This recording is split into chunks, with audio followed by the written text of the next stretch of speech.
The Week in Review with David Deggs. Hello and welcome to our Week in Review again. This week, some really high-profile stories. Nigel Farage has been in the news a great deal this week because his bank has cancelled his account, in effect. And he believes that's because he is a politically exposed person. And under the law, banks are allowed to cancel your account if you're in that category, or they're allowed to bring quite heavy regulatory burdens to bear on you. Now, this has made the whole issue huge, but it turns out it's actually been quite a big problem under the surface in terms of lots and lots of people have suddenly come forward and said, well, I had this problem. And what it is members of parliament, MEPs, political leaders, judges, all these people are considered politically exposed persons under laws which were originally passed for us by the European Union. Now, that law also applies not just to the individuals concerned, but also to their family, their wives, their children, and so on. I've been hearing this week about my colleagues whose children have had extra problems getting mortgages because they are related to a member of parliament. It's a heavy-handed and unnecessary piece of law.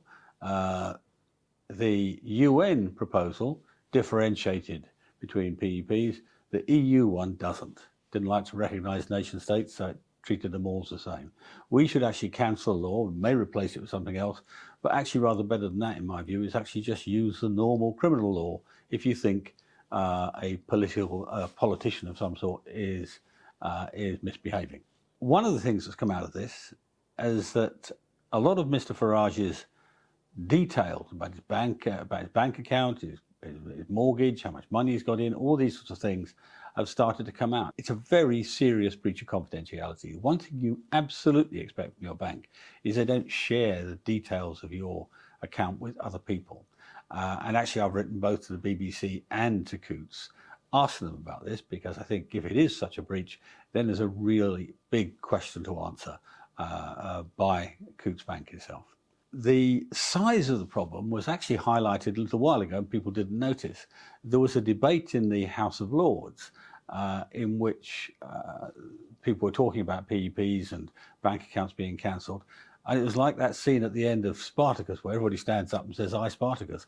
Half the House of Lords had stories about having accounts either shut down or vast amounts of extra data required to keep the account going, or in some cases just being stopped and their bills not paid to their embarrassment.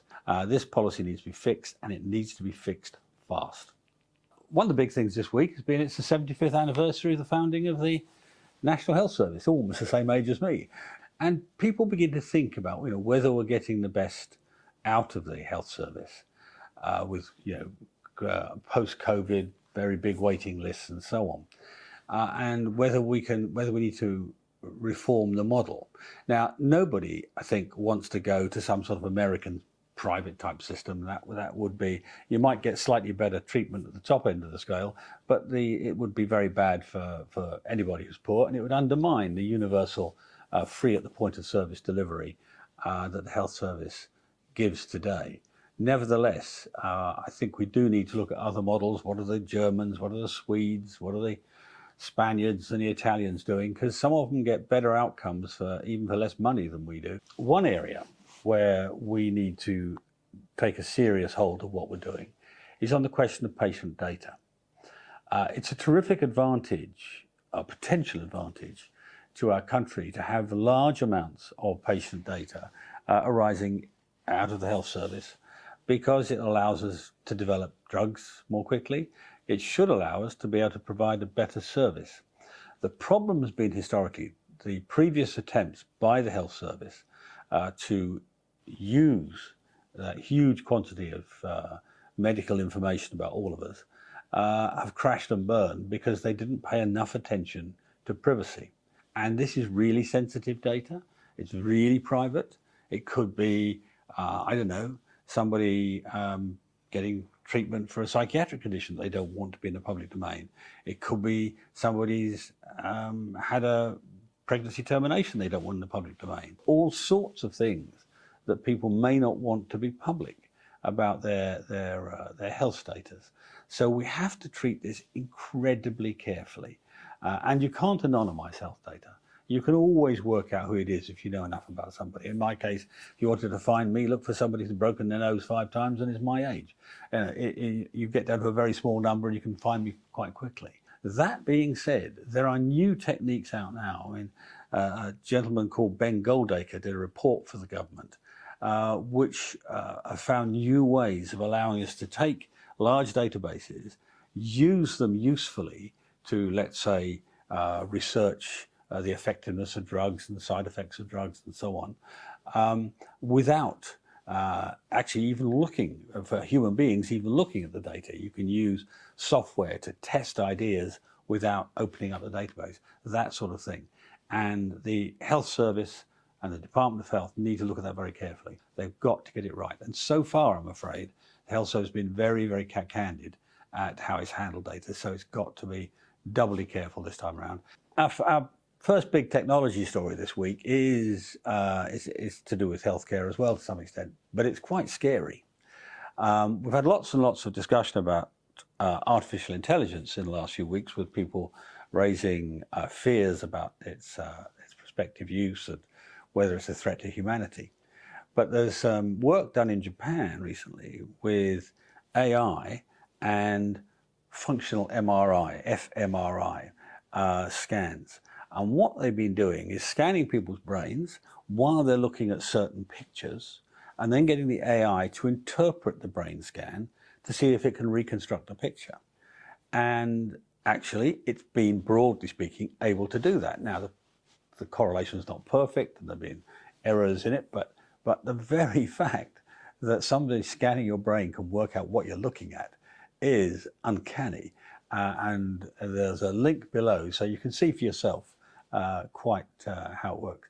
But it opens up all sorts of possibilities. It opens up the possibility of being able to help people perhaps who can't communicate because of various illnesses. Maybe they're conscious but been injured in some way. It helps all sorts of possible treatments of maladies, and it will obviously dramatically advance the understanding of the operation of the brain, which of itself will underpin lots of other useful treatments. But it is scary. So I do recommend you look at the website that we've given the link for and decide for yourself what you think of it.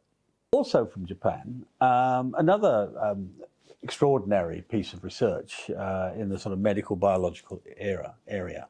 The Japanese researchers, at the moment just in trials on animals, have developed a treatment which allows complete regrowth of teeth. In essence, a third generation of teeth. We all have baby teeth, and then we have our adult teeth, and that's it. And once you lose the adult teeth, you're down to the dentures, really. Well, what they've managed here is to create a third generation of teeth, which, as I say, so far just in animals, but they're going to start human trials quite soon. Hopefully, if successful, we'll develop a product, a treatment, by about 2030. But we may be entering an era when no longer have to have implants and dentures and Lord knows what else. Even if, like me, you've damaged your teeth by having too much sweet tea through your life.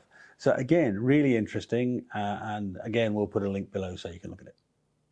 Thanks again for watching this week. If you haven't subscribed, please do. If you liked what you've seen, then tick like and tell your friends. I mean, this is supposed to be a fun video, something interesting from the politics of the week and something interesting from technology, all about basically our collective futures.